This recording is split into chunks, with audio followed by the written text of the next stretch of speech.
pen and paper's coming out again. Very, very simple graph. This will take like 2 seconds.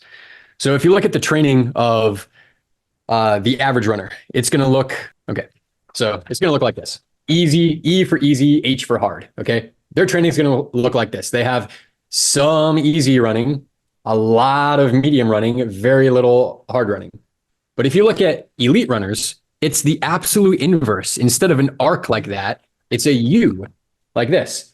And elite runners, they train a lot of volume, very easy, very little in the middle, and then a lot of speed development and specificity as they get close to their race. And when you visualize it like this, you can see that they're polar opposites. They're literally inverses of each other between how the average runner trains and how an elite runner trains. So slow it down, but build up a lot of volume. That's what elites do, right?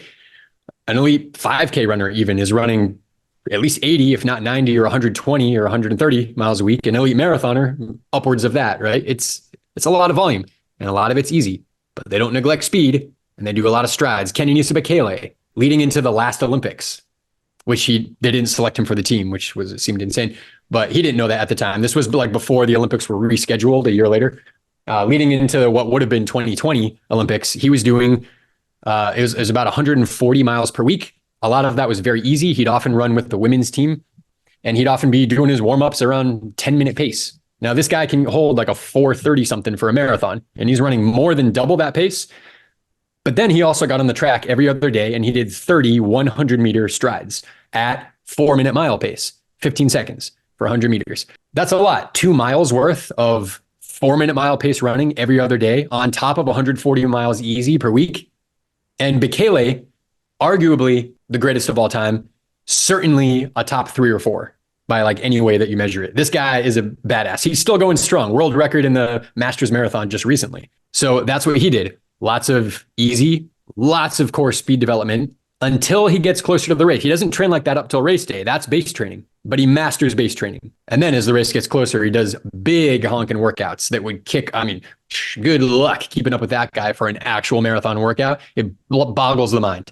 I mean, some of these elite guys, they're doing 20. In my book here, I've got a couple of examples of the 2 guys who broke the world record at Boston in 2011. I think it was 2011. Yeah. And Abel Karui and Moses Mosop. And we got their training and we look at it.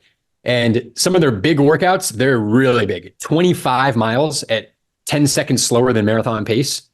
What? As a training run? They basically race a marathon in training by themselves, with their coach on the bike next to them. And they do these monster roads in Kenya or Eastern. Yeah.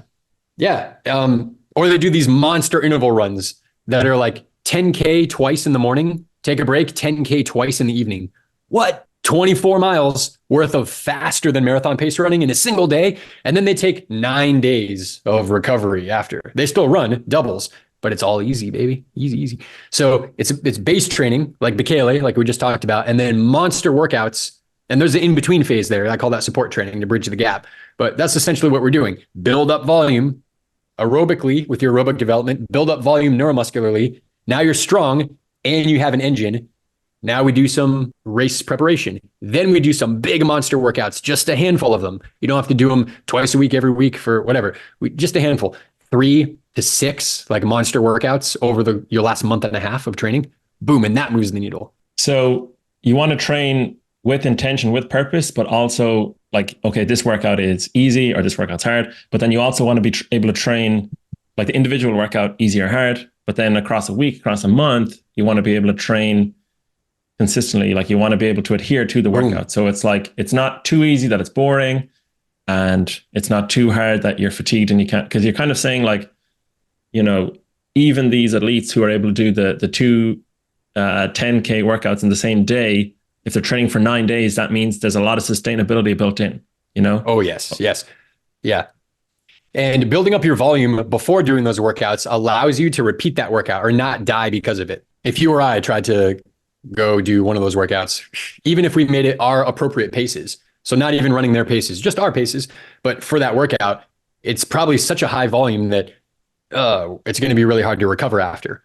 But that's one of the beautiful things about building a base is if you take a runner who's running 30, 35 miles a week and we can keep them healthy and get them to, let's just pick a high number. If we can get them to run 70 miles per week, we would take our time to get there. But just as a thought experiment, if we could do that, now when they go to do those workouts, the same workout, they'll recover from it better because they're a stronger runner. They have a better aerobic engine. They have more mitochondria to be able to make more energy and feed the cells for recovery.